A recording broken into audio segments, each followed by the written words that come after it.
اللهم صل وسلم وبارك على سيدنا محمد. اخواتي واصحابي في الله، عاملين ايه؟ يلا بينا نعمل اكله حلوه قوي قوي من اسماك البحر، نوع من اسماك البحر حلو قوي.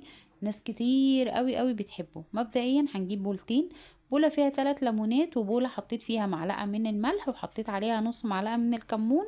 ودول انا هقول لكم انا هستخدمهم في ايه وهركنهم على جنب. تمام. صلي على الحبيب علشان خاطر قلبك يطيب. اللهم صل وسلم وبارك عليك يا حبيبي يا رسول الله. الصلاة على الحبيب القلب بيطيب يا جماعة. يلا بينا نسمي الله. سمي الله وصلي على الحبيب المصطفى. كيس صغير كده وهحط فيه 4 معالق من الدقيق كبار، وده اللي انا هتبل فيه السمك بتاعي. كيس بقى علبة ده احسن لك، علشان خاطر ما تبهدليش الدنيا حواليكي ولا تبهدلي رخامتك ولا تبهدلي اي حاجة خالص. في قلب الكيس افضل بكتير، او في علبة. تمام. وفي علبة هتخلي الدقيق الباقي تستخدميه مرة تانية، انما انا بحط على قد السمك. هنا بقى كده نسمي الله. معانا سمك بربون. السمك البربون ده انا جايباه الصبح، كانت الساعة 8:30. شايفين؟ بسم الله ما شاء الله، كانت لسه الطوالي بتنزل للناس في السوق. بسم الله ما شاء الله، اللهم بارك بقى. ولا بطنه مفتوحة ولا بطنه مفقعة ولا الكلام ده كله، وطازة. بصوا بجد بجد كانت ريحة البحر فيه حلوة قوي.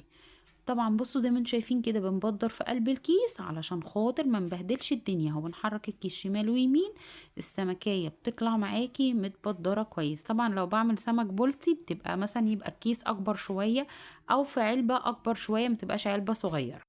وهنا بقى دايما بقول انا بحط كيس فانيليا في الزيت. هتقولي لي لا السمك يبقى طعمه فانيليا، لا مش عارف ايه، لا خالص نهائيا. كيس الفانيليا ده انا بحطه علشان ما يبقاش فيه ريحة زفارة خالص نهائيا في البيت عندك، تبقى ريحة الفانيليا هي اللي طالعة. في ناس بتحط مثلا قطعة ليمون، كل واحد على حسب ما هو ما بيحب بيحط ايه. بس انا بقالي سنين بحط كيس الفانيليا وما بيحصلش اي حاجة خالص للسمك نهائيا. هنا بقى هنسمي الله ونصلي على الحبيب المصطفى سيدنا محمد. اللهم صل وسلم وبارك عليك يا حبيبي يا رسول الله. وهنزل بالسمك بتاعي، وحاولي ما تمليش الطاسة سمك كتير علشان خاطر يستوي منك كويس. تمام. وكمان هقولك ان احنا لما بنيجي نقلبه بنقلبه من الظهر مش من البطن.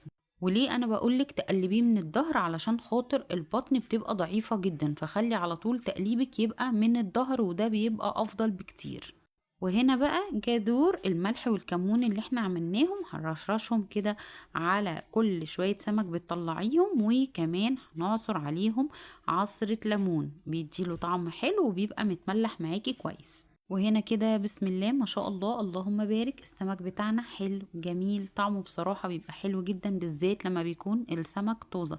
في ناس كتير بتبيع في سوق باب عمر باشا عندنا هنا في اسكندرية، السمك بيبقى طالع طازة و10/10، بيبقى زي الفل بجد.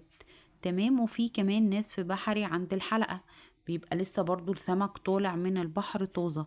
فخدي من حتة مضمونة احسن وافضل. بقولك السلام عليكم.